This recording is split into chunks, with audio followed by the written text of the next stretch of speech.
എൻ്റെ ജീവിതത്തിൽ യു.കെ എന്ന് പറയുന്ന ഈ 2 അക്ഷരം എൻ്റെ ജീവിതത്തിൽ ഇല്ലാത്തൊരു സംഭവമായിരുന്നു. പിന്നെ ചിലവർക്കൊരു ധാരണയുണ്ട് യു.കെയിൽ നിന്നാൽ മാത്രമേ നമുക്ക് കാശുണ്ടാക്കുകയുള്ളൂ, മുമ്പോട്ട് ജീവിതം പോവുള്ളൂ. ഹായ് ഫ്രണ്ട്സ്, അബീസുഖയുടെ പുതിയ വീഡിയോയിലോട്ട് എല്ലാവർക്കും സ്വാഗതം. നമുക്കറിയാം യു.കെയിലെ ഒത്തിരി നിയമമാറ്റങ്ങൾ നമ്മുടെ കൂടെയുള്ള ഫ്രണ്ട്സിനെയും എല്ലാവരെയും ഫാമിലീസിനെയൊക്കെ നല്ല രീതിയിൽ എഫക്റ്റ് ചെയ്തു. സത്യം പറഞ്ഞാൽ എനിക്ക് മിനിഞ്ഞാന്നൊരു മാനസിക സങ്കടം പോലെ ആയിപ്പോയി. കാര്യം നമ്മുടെ ഒപ്പം കഴിഞ്ഞ 3.5 വർഷമുള്ള ഒരുത്തൻ വന്നിട്ട് പറഞ്ഞു, ബ്രോ അടുത്ത ഞായറാഴ്ച വീട്ടിലോട്ട് വരണം. അപ്പോൾ ഞാൻ ചോദിച്ചു, എന്താടാ നമ്മൾ പോണതിൻ്റെ അപ്പം ഒരു ചെറിയ പാർട്ടി പോലെ തരാനാന്ന് പറഞ്ഞു. പുള്ളി പറഞ്ഞ് അവസാനം ഭയങ്കര സെൻറ്റിമെൻ്റലി. കാര്യം അവർക്കൊക്കെ ഇവിടെ നിൽക്കണം എന്നൊരാഗ്രഹമായിട്ട് യു.കെയിൽ വന്നവരാണ്. അബീസ നമ്മൾ തോറ്റു പോയില്ലോടാ, നമ്മൾ ഇത്രയും കാശ് മുടക്കി വന്നിട്ട് എനിക്കും എൻ്റെ വൈഫിനും തിരിച്ചു പോകേണ്ട ഒരു അവസ്ഥ വന്നു. അങ്ങനെ ഒരു ഭയങ്കര സങ്കടമായിട്ട് പറഞ്ഞു. അവൻ്റെ കാഴ്ചപ്പാടിൽ അവൻ പറയണം, നിങ്ങളൊക്കെയും ജയിച്ചു, ഞങ്ങൾക്ക് മാത്രമല്ലടാ നമ്മുടെ കൂട്ടത്തിൽ ഒരു വിസ കിട്ടാത്തവരെന്ന് പറഞ്ഞപ്പോൾ എനിക്കതൊരു ഭയങ്കര ബുദ്ധിമുട്ടായി. കാര്യം വേറെ ഒന്നുമല്ല, ശരിക്കും ഇവിടെ ആരും ജയിച്ചില്ല എന്നൊന്നും നമുക്കൊരിക്കലും പ്രെഡിക്റ്റ് ചെയ്യാൻ പറ്റില്ല. നിങ്ങൾക്ക് അറിയുമോയെന്നറിയില്ല, ഇവിടെ എത്ര പേർക്ക് സ്പോൺസർഷിപ്പ് കിട്ടിയിട്ട് ജോബ് പോയവരുണ്ടെന്നറിയോ? ഞാൻ ഒത്തിരി കേസുകൾ ഇങ്ങനെ ഇടപെട്ടതാണ്. ഞാൻ യു.കെയിൽ വന്നിട്ട് എത്ര തവണ പോലീസ് സ്റ്റേഷനിൽ പോയിട്ടുണ്ടെന്നറിയോ? കാര്യം നമ്മളൊരു യൂട്യൂബ് ചാനലായിട്ടിരിക്കുമ്പോൾ ഇങ്ങനെ ഓരോരുത്തർ വിളിക്കുമ്പോൾ ഇന്ന പ്രശ്നമുണ്ട്, ഇന്ന സംഭവമുണ്ട്. ഇപ്പം തന്നെ നിങ്ങൾക്കറിയാം, ഒത്തിരി ഞാൻ തന്നെ വിട്ടിട്ടുണ്ട്. സ്പോൺസർഷിപ്പ് പോയ ആളുകൾക്കുടെ സ്റ്റോറി എന്നും പറഞ്ഞ് ഞാൻ തന്നെ വീഡിയോ ഇട്ടിട്ടുണ്ട്. ഇതിൽ ഒരിക്കലും സ്പോൺസർഷിപ്പ് കിട്ടിയവർ ജയിച്ചു എന്നൊന്നും നമുക്കൊരിക്കലും പറയാൻ പറ്റില്ല കേട്ടോ. കാര്യം നമുക്കുള്ളൊരു വിധി നമ്മുടെ തലയിൽ നമ്മൾ ജനിക്കുമ്പോൾ എഴുതിയിട്ടുണ്ടെന്ന് വിശ്വസിക്കുന്ന ആളാണ് ഞാൻ. കാര്യം ഞാൻ എൻ്റെ ജീവിതത്തിൽ യു.കെ എന്ന് പറയുന്ന ഈ 2 അക്ഷരം എൻ്റെ ജീവിതത്തിൽ ഇല്ലാത്തൊരു സംഭവമായിരുന്നു. ഞാൻ 2014 കുവൈറ്റിൽ പോയി. ഞാൻ ഒരു 6.5 വർഷം കുവൈറ്റിൽ നൈസായിട്ട് ഞാൻ ജോലിക്ക് പോണു. അതിൻ്റെ ഇടയ്ക്ക് എൻ്റെ വൈഫ് വന്നു പോണു. 2020 പകുതിയൊക്കെ ആയപ്പം എനിക്ക് ഫസ്റ്റ് കൊച്ചുണ്ടായി.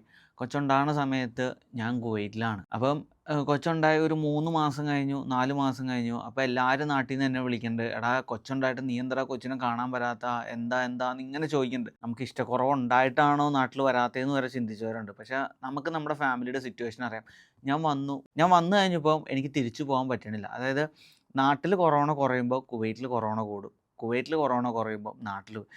എന്നെ ഇങ്ങോട്ട് വിളിച്ചവർ തന്നെ പറയാൻ തുടങ്ങി, എൻ്റെ ചെവി കേൾക്കണ രീതി, ഇതെന്താ അബീസ് തിരിച്ചു പോകാത്ത, വന്നിട്ട് 3 മാസമായില്ല 4 മാസമായി. അങ്ങനെ ഒരു 6 മാസം കഴിഞ്ഞപ്പം എൻ്റെ കമ്പനിയിൽ നിന്ന് ഒരു മെയിൽ എനിക്ക് വന്നു, ഇനി ആരും തിരിച്ചു വരണ്ട, ഞങ്ങൾ വിസ പുതുക്കണില്ല. നമ്മളധികം മനസ്സിൽ പോലും ചിന്തിക്കാത്തൊരു കാര്യം അത്. അത് കഴിഞ്ഞ് നാട്ടിൽ ഒരു 3-4 മാസം കഴിഞ്ഞപ്പോൾ ഓർത്തു, ഇനി ഇങ്ങനെ ഇരുന്നാൽ പറ്റില്ല, കല്യാണം കഴിഞ്ഞു, ഒരു കൊച്ചുമായി, എന്തെങ്കിലും ചെയ്തേ പറ്റുള്ളൂ എന്നും പറഞ്ഞിട്ടാണ് ഞാൻ ഫസ്റ്റ് GST എന്നും പറഞ്ഞൊരു പരിപാടി തുടങ്ങുന്നത്. ഇതിവിടെ പറയാനുള്ള കാരണം, നമ്മളാരും എവിടെയും തോക്കണില്ല കേട്ടോ. ഇതെല്ലാം നമ്മുടെ ഒരു എക്സ്പീരിയൻസാന്ന് പറയാനാണ് ഞാൻ പറയുന്നത്.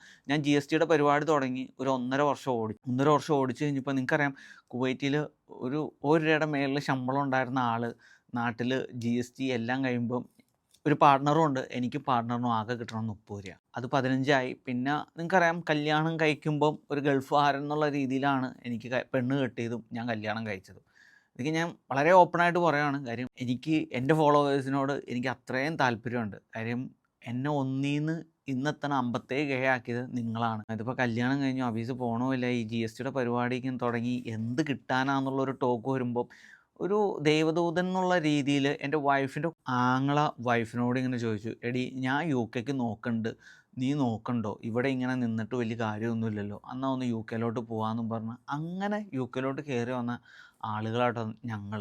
സത്യം പറഞ്ഞാൽ ഞങ്ങൾക്കും ഒരു സ്പോൺസർഷിപ്പ് കിട്ടുമോ ഇല്ലയെന്നൊക്കെ ഞങ്ങൾക്ക് തുടക്കകാലത്തിൽ, പിന്നെ നമ്മൾ അതിനെപ്പറ്റി ചിന്തിച്ചിട്ടില്ല സത്യം പറഞ്ഞാൽ. എന്നാ വെച്ചാൽ നമുക്ക് ചെയ്യാൻ പറ്റണ നല്ല കാര്യങ്ങളും നമ്മുടെ എഫേർട്ട് എപ്പോഴും ഞാൻ എല്ലാവരോടും പറയണം, നമ്മുടെ മാക്സിമം എല്ലായിടത്തും ഇട്ട് കൊടുക്കുക. നമ്മളത് ഇട്ട് കൊടുത്താൽ മതി, അത് തന്നെ വന്നോളും. ഇപ്പം ഞാൻ ഏത് കാര്യവും ഇപ്പോൾ പറയുമ്പോൾ ഞാൻ യൂട്യൂബിൻ്റെ ഒരു ഉദാഹരണം വെച്ചു. കാര്യം ഞാൻ ഏറ്റവും ഇഷ്ടപ്പെട്ട് ചെയ്യണ ഒരു കാര്യമാണ് ഇന്ന് ഈ യൂട്യൂബ് വീഡിയോയും. കാര്യം ഞാൻ ആദ്യത്തെ വീഡിയോ ഇടുമ്പോൾ എൻ്റെ ഒരു വീഡിയോ കാണുന്നത് 10 പേരും 20 പേരുമായിരുന്നു.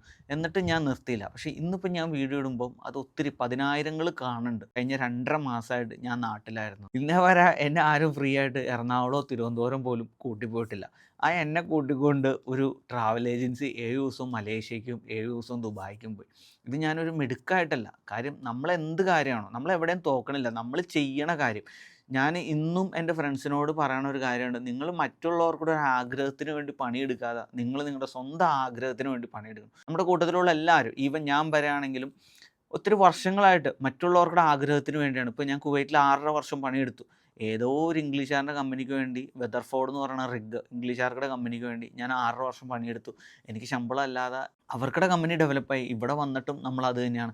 പക്ഷേ ഇവിടെ വന്നപ്പോൾ യുകെയിൽ വന്നപ്പോൾ ഒന്ന് മാറി ചിന്തിച്ചതിൻ്റെ ഗുണമാണ്. ഇപ്പോഴും നമ്മൾ ചെയ്യേണ്ടത് നമ്മുടെ സ്കില്ല് എങ്ങനെയൊക്കെ ഡെവലപ്പ് ചെയ്യാന്നുള്ളത് നോക്കി നമ്മൾ ഒരേ കാര്യം ചെയ്ത് കൂട്ടുവാണെങ്കിൽ അത് നിങ്ങൾക്ക് ഫ്യൂച്ചറിലോട്ട് ഹെൽപ്പ് ചെയ്യും. പിന്നെ ഇതിൽ ജയവും തോൽവിയൊന്നുമില്ല കേട്ടോ. നിങ്ങൾ യുകെയിൽ വന്നെങ്കിൽ നിങ്ങൾക്ക് യുകെനെ പറ്റി ഒത്തിരി കാര്യങ്ങൾ പഠിക്കാൻ പറ്റില്ലേ. ഒന്നും അല്ലെങ്കിലും പല കൾച്ചർ, ഇവിടെ മതം എന്താണ്, ഇപ്പം ലണ്ടനിലേക്ക് താമസിക്കുന്നവരാണെങ്കിലും ചിലർ പറയണം ലണ്ടനിൽ 300 ലാംഗ്വേജ് സ്പീക്ക് ചെയ്യുമെന്ന്. അപ്പം നിങ്ങൾക്ക് ഒത്തിരി കാര്യങ്ങൾ, പിന്നെ ഇവിടുത്തെ ഒരു ടൈം മാനേജ്മെൻറ്റ്. സത്യം പറഞ്ഞാൽ എൻ്റെ ജീവിതത്തിൽ ഈ കഴിഞ്ഞ ഒരു 3 വർഷമായിട്ടാണ് ഞാൻ ടൈം ഇത്രയും പക്കയായിട്ട് ഫോളോ ചെയ്യണം. ഇവിടെ ഒരുത്തൻ്റെ അടുത്ത് മീൻ പിടിക്കാനൊരു സമയം പറഞ്ഞാലും ആ സമയത്ത് അവൻ വരും. അവൻ ഇംഗ്ലീഷുകാരനാണെങ്കിൽ പല കാര്യങ്ങളും നമ്മൾ ഇവിടുന്ന് പഠിച്ചു. പിന്നെ നമ്മൾ പ്രാഞ്ചിയേട്ടനിലൊക്കെ പറയുന്ന ഒരു ഡയലോഗുണ്ട്. അതായത് നമ്മൾ വിചാരിക്കും മറ്റുള്ളവൻ സക്സസ് ആണ്, ശരിക്കും അവൻ സക്സസ് ആണോ? നമ്മൾ തന്നെ ചിന്തിച്ചാൽ മതി. എല്ലാവർക്കും അതിൻ്റെ കുറവും കാര്യങ്ങളുണ്ട്. ഇപ്പം എൻ്റെ കൂട്ടുകാരൻ കാണുന്നത് ഞാൻ വലിയ സക്സസ് ആയിട്ടാണ്, പക്ഷേ ഞങ്ങളുടെ കേസിൽ ഞാൻ വലിയ സക്സസ് ആണ്. ഒരിക്കലും ഒന്നും പറയാൻ പറ്റില്ല. എപ്പോൾ വേണമെങ്കിലും സ്പോൺസർഷിപ്പ് നഷ്ടപ്പെടാം. ഒരു ഭയങ്കര സിമ്പിളാണ്. ഈ സ്പോൺസർഷിപ്പ് കിട്ടാനുള്ള പാടില്ല. കിട്ടാനുള്ളതിൻ്റെ 10% മതി അത് പോകാനുള്ള കാരണം. അതുകൊണ്ട് ഇവിടെ നിൽക്കണവർ വിചാരിക്കരുത് ഇവിടുന്ന് പോയവർ തോറ്റവരും ഞങ്ങൾ ജയിച്ചവരും ആയതുകൊണ്ടാണ് ഇവിടെ നിൽക്കണേന്ന്. അതൊക്കെ നിങ്ങളുടെ മനസ്സിൻ്റെ വെറും ഒരു തോന്നലാണ്. പിന്നെ ചിലവർക്കൊരു ധാരണയുണ്ട് യുകെയിൽ നിന്നാൽ മാത്രമേ നമുക്ക് കാശുണ്ടാക്കുകയുള്ളൂ, മുമ്പോട്ട് ജീവിതം പോവുകയുള്ളൂ. അധികം നിങ്ങളുടെ തെറ്റായ ധാരണ കേട്ടോ. നാട്ടിലുള്ളവരും കാശുണ്ടാക്കുന്നുണ്ട്. പിന്നെ ഈ കേൾക്കണവർ പറയും അന്നാന്ന് എനിക്ക് നാട്ടിൽ പോയിക്കൂടെ. എൻ്റെ സമയം വരുമ്പോൾ ഞാനും ഒരു ദിവസം നാട്ടിൽ പോകും. അല്ല നമ്മളാരും ഇത് നമ്മുടെ രാജ്യമല്ലാന്ന് എനിക്കും അറിയാം, നിങ്ങൾക്കും അറിയാം. ഇന്നല്ലെങ്കിൽ നാളെ നമ്മൾ പോയേ പറ്റൂ. ഓക്കെ, അതിപ്പോൾ ഇങ്ങനൊരു നിയമം വന്നു, ഇനി നാളെ ഏത് നിയമമാണ് വരാൻ പോകണമെന്ന് നമുക്കറിയില്ല. അപ്പോൾ ഈ ഒരു വീഡിയോ ഇവിടുന്ന് പോയവരാരും സങ്കടപ്പെടേണ്ട കാര്യമില്ല. നല്ലൊരു ഫ്യൂച്ചർ നിങ്ങൾക്ക് നാളെ ഉണ്ടെന്ന് തന്നെ നിങ്ങൾ വിശ്വസിക്കുക. അപ്പം ഇത്രയും പറഞ്ഞുകൊണ്ട് നിർത്തുവാണ്. അപ്പോൾ വീഡിയോ ഇഷ്ടപ്പെടുവാണെങ്കിൽ തീർച്ചയായിട്ടും മച്ചാനെ ഒന്ന് ലൈക്ക് ചെയ്യണം, സബ്സ്ക്രൈബ് ചെയ്യണം. അപ്പോൾ it's me Abi signing off from Abi's UK. Bye മച്ചാനെ.